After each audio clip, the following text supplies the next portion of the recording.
Tiny Tim. The holiday season is once again upon us all.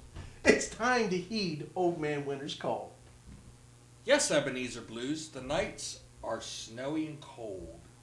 How about you warm the fans up with a holiday story of old? Well, don't mind if I do. How about The glasses. You like that? Ebenezer, That's my yes. set. You see all the gray in the beard? I do. I'm glad someone's catching up with me. I'm preparing for the season of getting old. And this one is Pin's take on A Visit from St. Nicholas by Clement Clark Moore. This is the Pin version by Ricky Blues, or Ebenezer. 'Twas the night before Pin's Christmas show, and all through the arena. Not a fan was missing this episode. Not even John Cena. The decorations were hung through the set with care, in hopes of great gifts like last season's big underwear. I remember that. The fans were nestled all snug in their seats with visions of archives and championship treats.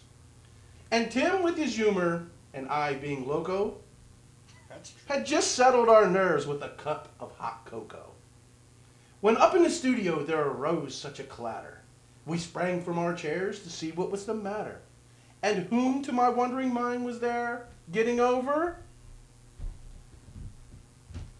None other than the insatiable elf, wearing red and green clover. And welcome to the holiday episode of the Pioneers of the Independent Network. Ignition sequence start. 3, 2, 1. Liftoff. We have a liftoff. Tower clear. We got a roll program.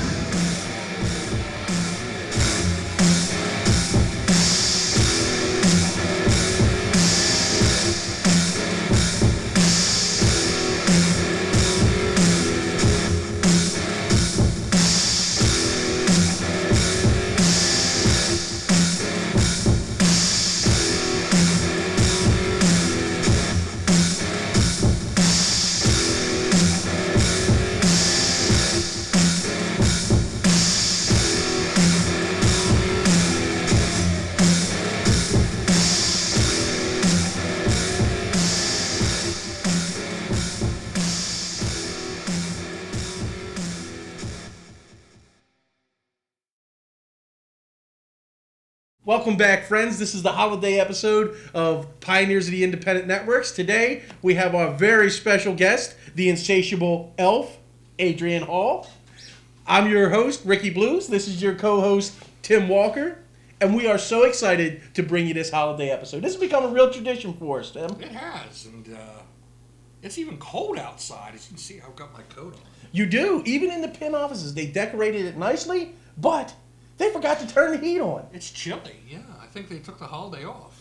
I can see, as I'm looking at the insatiable one, a little bit of gray has poked through that beard. Oh, my. Quite a bit. Joining the ranks of us who look closer to Santa Claus than we do Baby New Year.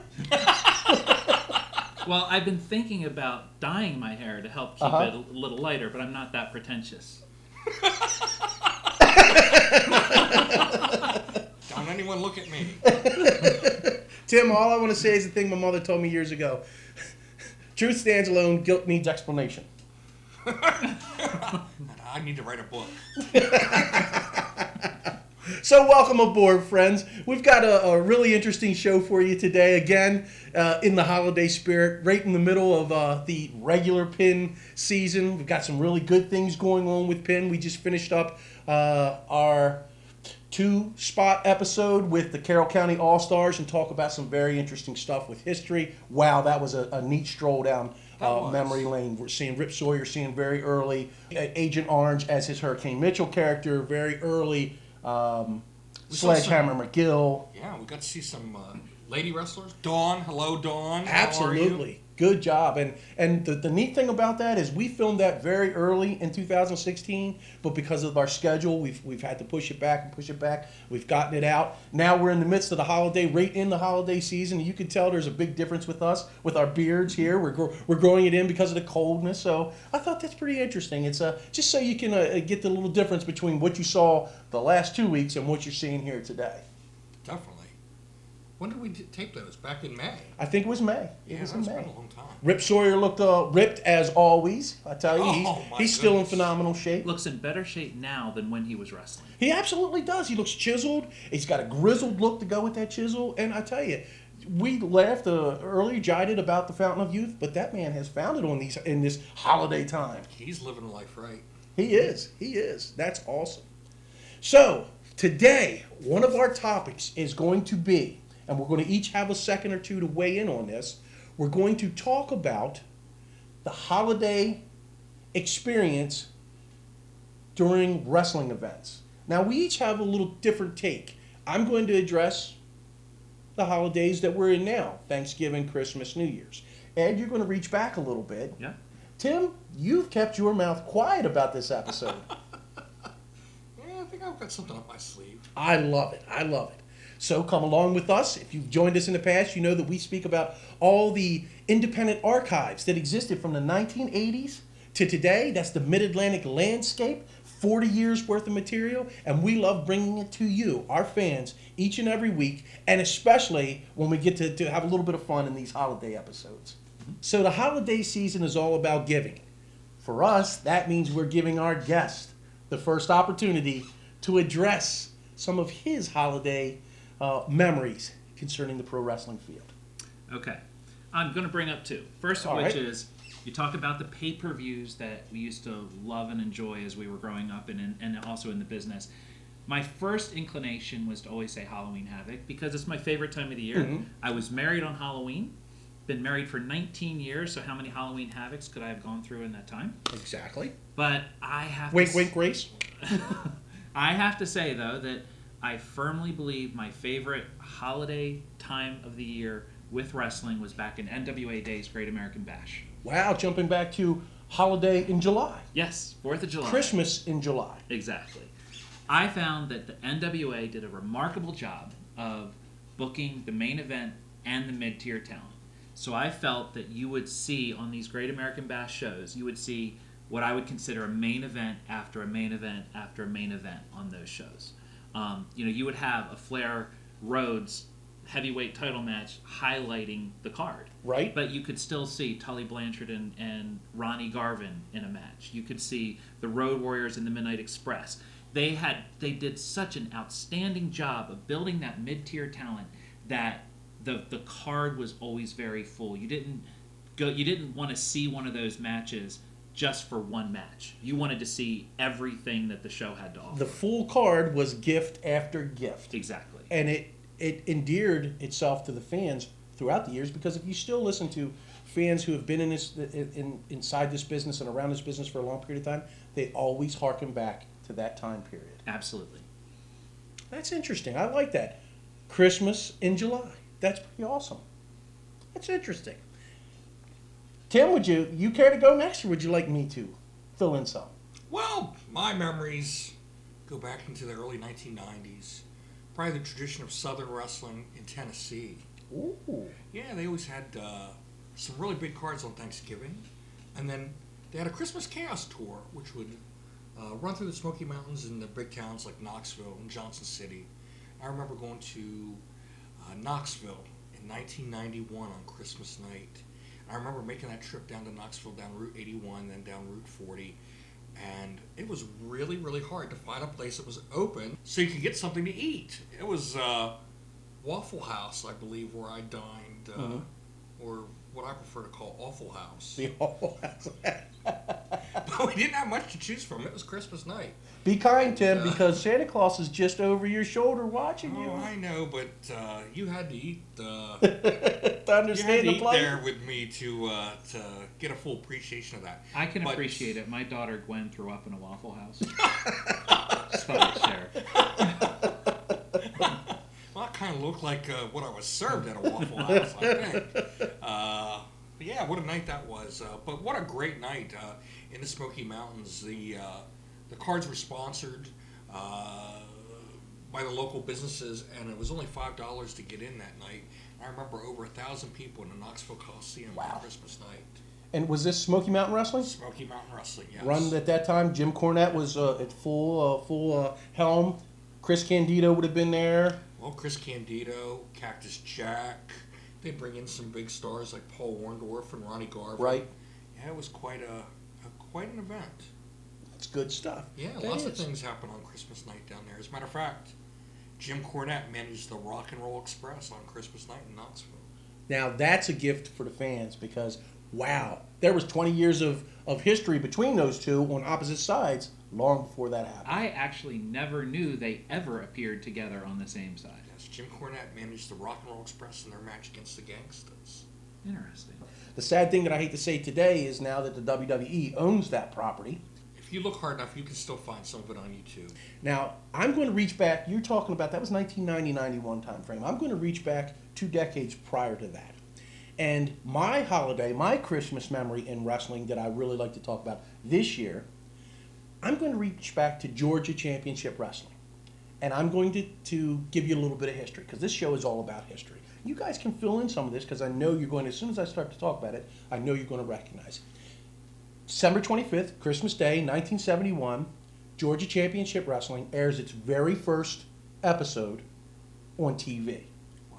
Now, they existed before that. A guy named Paul Jones, not the Paul Jones in the NWA, but a guy by the name of Paul Jones, former that created the Georgia Championship Wrestling in 1944. It ran for a couple decades. And then when the TV back then, which was a UHF channel, was a UHF channel, not cable yet, was running out of Atlanta, Georgia. The channel was owned by Ted Turner. And in 1971, with Gordon Soley and a whole cast of others, we're talking about Tommy Rich and Dusty Rhodes, and I think it may have been Ivan Koloff. Oh, who else would have been back there? Mr. Wrestling 2. That era, they began the venture into television, Georgia Championship Wrestling. The thing that always attracted me to it, and you could still find it, we're going to show you it here, and again, you mentioned YouTube a minute ago. You can find it on YouTube.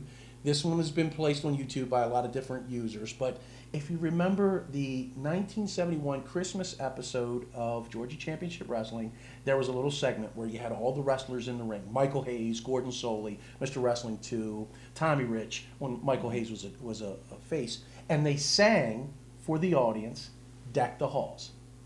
So I'm going to take you back to that right now and let you fans take a look at it, courtesy of some of the YouTube users out there, properties of Georgia Championship Wrestling, their initial Christmas episode, and the singing of Deck the Halls. I really like what you're going to see here. Deck the halls with boughs of holly, fa la la la la la la la. 'Tis the season to be jolly, fa la la la la la la la.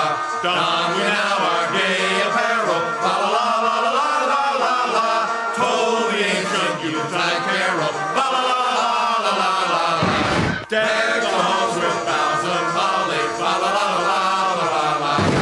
'Tis the season to be jolly, fa la la la la la la. Don we now our gay apparel, fa la la la la la la. Toll the ancient Yuletide carol, fa la la la la.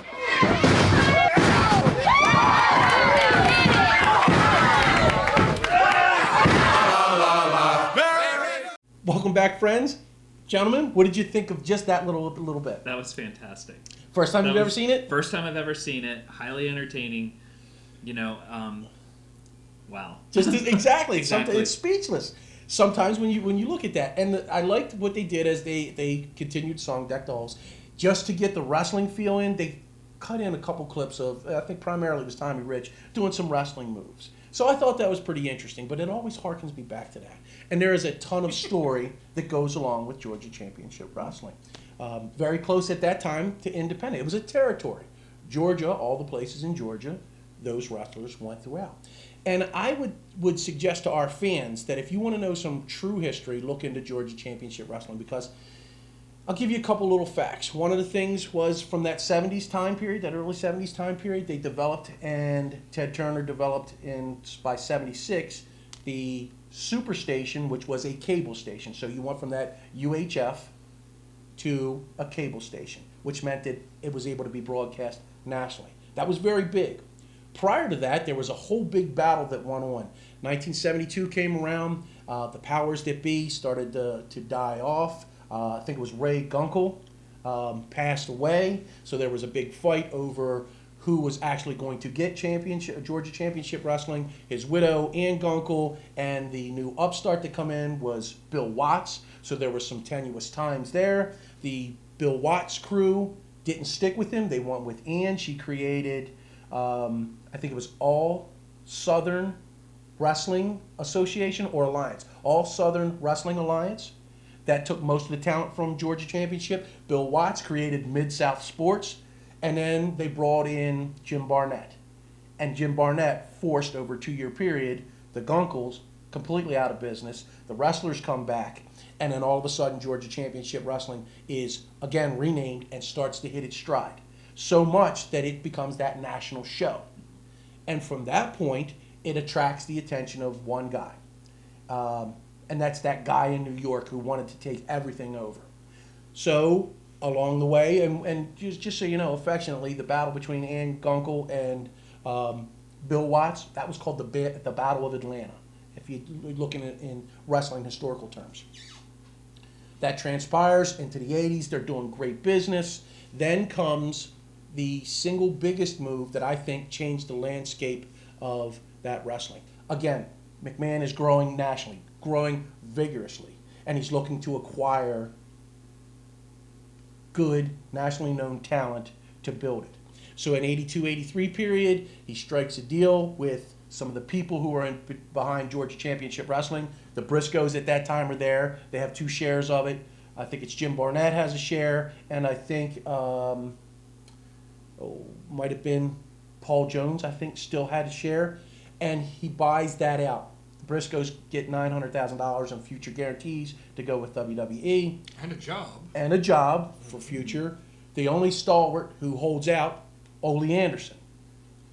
Ole Anderson says no, but the other ones sell their share. McMahon takes over. It becomes what's known as Black Saturday, which is when the WWE took over Georgia Championship Wrestling and the WTBS, the TV station.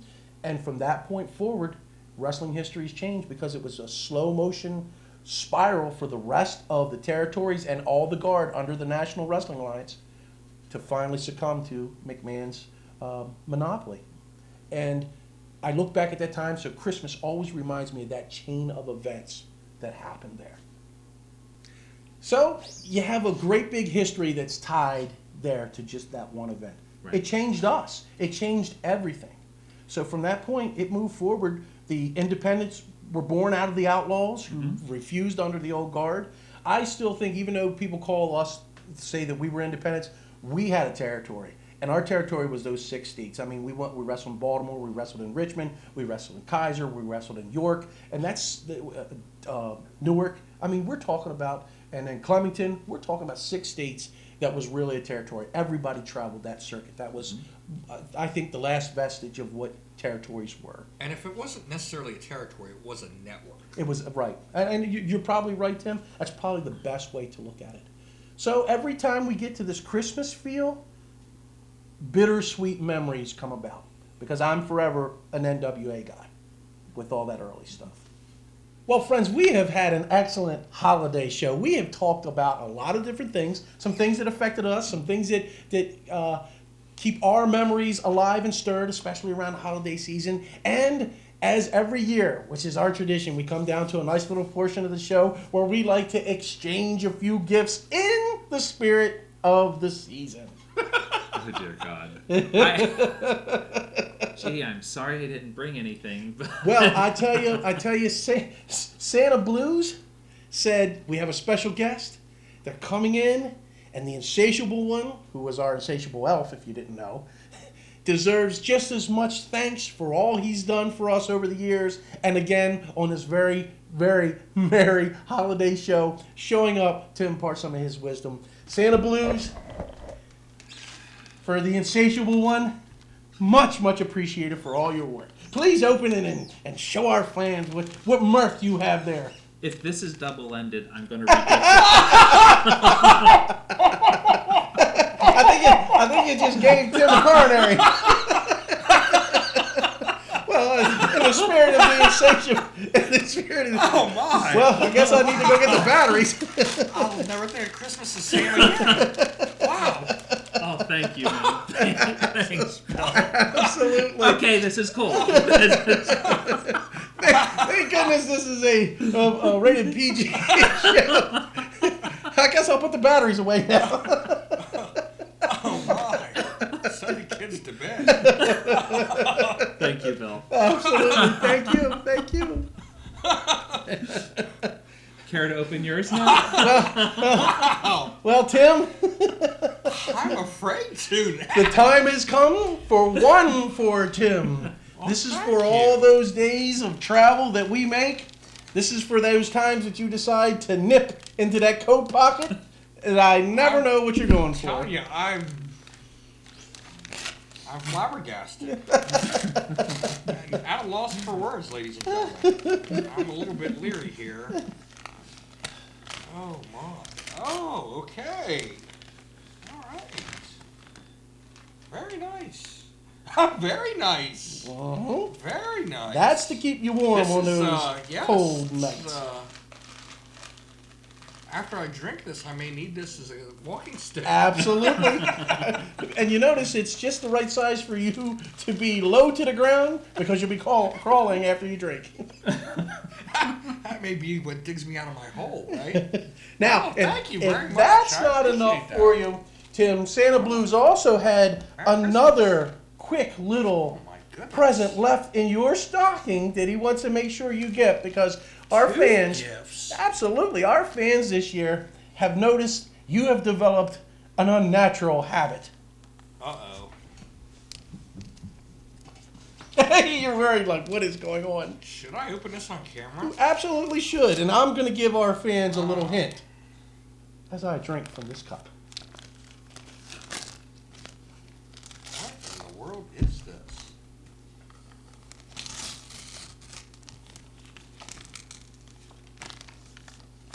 Hold on. Hair dye. Just for men. Wow. Ladies and gentlemen, you're not going to believe this. It's cocoa. Today, I was worried about that there for a second. Tim had the opportunity to choose a different type of cocoa, but he went so old school with Swiss Miss. The rest love of us, Adrian and I, we're enjoying Butter? Sugar Baby caramel. Butter cocoa. toffee cocoa. I've never had that. Salted caramel cocoa and chocolate cocoa. Well, I will try this out. Maybe I'll try it in combination with my other gift. Absolutely. Yeah, that sounds great. Wow, what do we have here today? There's some other gifts here. Woo-hoo-hoo. Oh my.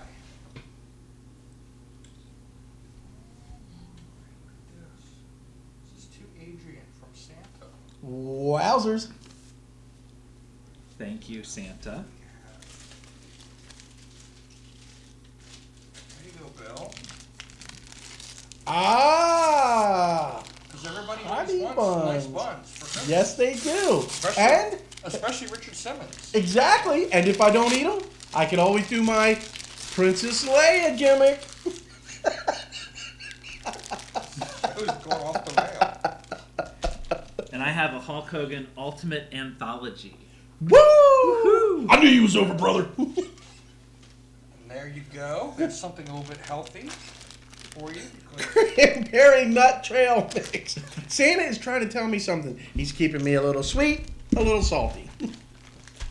Here's a gift bag. We've got all kinds. Woohoo! Ooh, there's something in there. What could it be? What could it be? This is hair gel. Is it a beard trimmer? Better yet. This is Andy Weinberg's gimmick. The Angel Soft toilet paper that I do recall the winner giving to our Columbia fans about 2 years ago. Oh, wow. Toilet paper. Awesome. Something everybody needs. Is this? Believe me, if you don't have it, You need it. You really want it. For road trips. Tim, is this in the event that last year's gift, those big underwears, fail? This was too much. More. Woo! Santa Blues must have been good this year. Apparently. Why do I get this? After I eat the honey buns and the cranberry nuts and go to bathroom and use the toilet paper, I got to clear the air with a little bit of space. See, that's why I love you, Tim. You're a man that thinks in succession. Well, and we've got even more gifts. Look at this. Woo! More gifts. More gifts.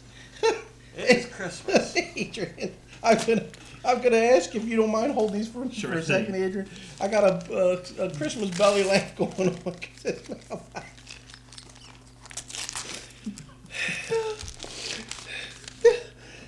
Even though it says Stetson Cologne, I know that this is high karate. You're a man of great taste. It's always important to smell nice. We are building and building and building. Oh. Good morning. Gift wrapping all over The us. gift wrapping is incredible. Oh. It is a wrestling show, and we have to have the obligatory wrestling DVD expose. What a good choice. Hulk Hogan, The Unleashed, the Collector Series, and Mick Foley, Bang Bang. Mick, definitely good friend of ours. Definitely. definitely, yes. One of the nicest men I've ever met in his business. Absolutely. Great guy. Mick was Class act. an extremely incredible class act. He was one of the first guys that we met along the way in our UIW days, comes into the locker room, introduces himself just like you're taught to do. He'd already received some national success and comes in and he treats everybody just like you would want to be treated. And it taught us so much at that early age. I love it. Thank you, brother Tim. Got one more. Now, this is an incredible gift. I could see The polka dots. with polka A la dots. Dusty Rhodes. A la Dusty Rhodes. Yes. This may be Let's more see. of a traditional. Yes, yeah. Look at this. Oh, now Tim, I think you and I were exactly this. All right, that's pretty cool. The original gangsters. And I tell you what, that is an awesome shirt. Original gangsters, that's us. But the funny thing about this is that just about every worker that I've ever met along our way, somehow, some way, is a fanboy at heart as well. Ed, you and I have been absolutely. to so many comic conventions together and trying to sell and trade and operating in that facility. Thank you, Santa, so kindly for Thank you, all Santa. those gifts. You're I'd like to welcome. extend a hand of graciousness and thanks. So, ladies and gentlemen, from the Pin staff, Tim Walker, Insatiable Adrian Hall, myself, Ricky Blues, we are thanking you for joining us again this week. We're wishing you and yours a very Merry Christmas, Happy Holidays, and a Happy New Year.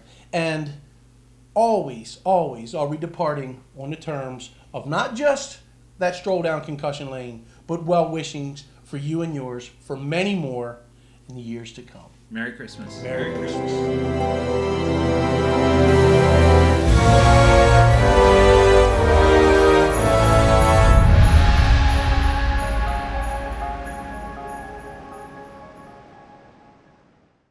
Bittersweet memories come about because I'm forever an NWA guy with all that early stuff. Is that an awkward pause? The look of longing builds up.